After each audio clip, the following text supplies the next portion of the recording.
Welcome back, and thank you for tuning in to Good Morning Vail. Joining me now is Dan Smith from Vail Mountain Rescue. We were just chatting a little bit about how to stay safe, how to be prepared in the backcountry, but we're also talking about even just in your own backyard or a trail that you've done 100 times, always bring a map, and frostbite. Well, if you're on Booth Falls and you're just going up quarter mile, turn around, come back, walk the dog, or you're in your backyard and your backyard is a big one. You're one of these houses a little further out. If you break your ankle, you break your ankle. Mm-hmm. You're now immobile. And if you don't have on any gloves, you're going to get frostbite in this weather. If you just have put on a pair of tennies and no socks, you're going to have some problems in this weather. We had our one mission from last week was a no socks mission. It was very interesting. We had a gentleman who drove up from the gypsum side of Hardscrabble Mountain and got over the top, was now on the Eagle side, and couldn't get back to the gypsum side. Mm-hmm. Every time he tried to go up a road, he'd slide back down, or the road would be snow blocked. And the Eagle side's blocked by Forest Service gates.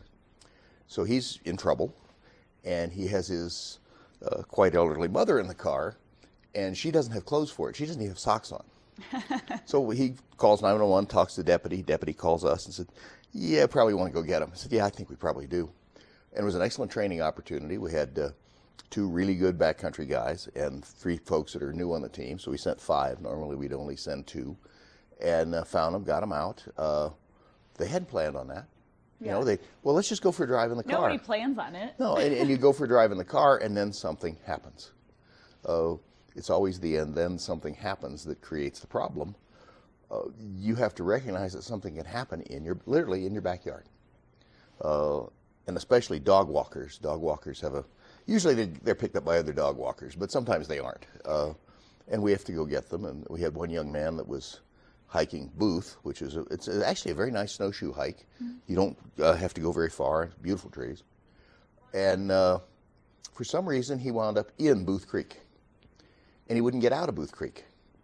So when we got to him, his feet were frozen.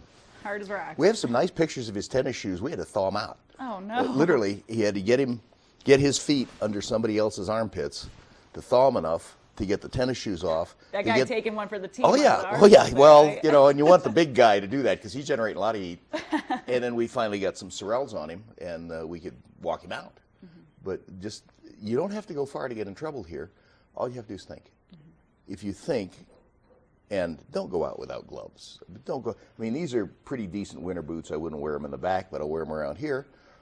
My feet are warm for quite a while. I don't think these aren't very decent winter boots, but I do they're have fashionable. some They're fashionable. But you have to think this is a different world than the world most of our guests live in, mm-hmm. and it has different rules. You know, you wouldn't go for a walk in Central Park with a $100 bill in your hand. This would be a bad rule in New York City. There's similar bad rules here. Mm-hmm. When you start in the bright sun, if you're going to be there by 3 o'clock, still at 3 o'clock in the afternoon, it will not be bright sun. It will be snowing or raining, mm-hmm. one of the two. You have to be ready for it. You have to have the rain jacket. You have to have 1 or 2 extra layers on you. And with modern equipment, that doesn't weigh very much. Mm-hmm. But you have to think. You have to think, you have to be prepared, you have to know before you go. Yep. And so we have plenty to talk about. We were talking about a little bit of the things that you've been through this past week with Vail Mountain Rescue, but then when we come back from the break, we're going to talk a little bit about Colorado Gives Day. Yep. So we'll learn a little bit more with that, and we're going to stick around with Dan, but coming up next, we're going to have a look at your weather forecast.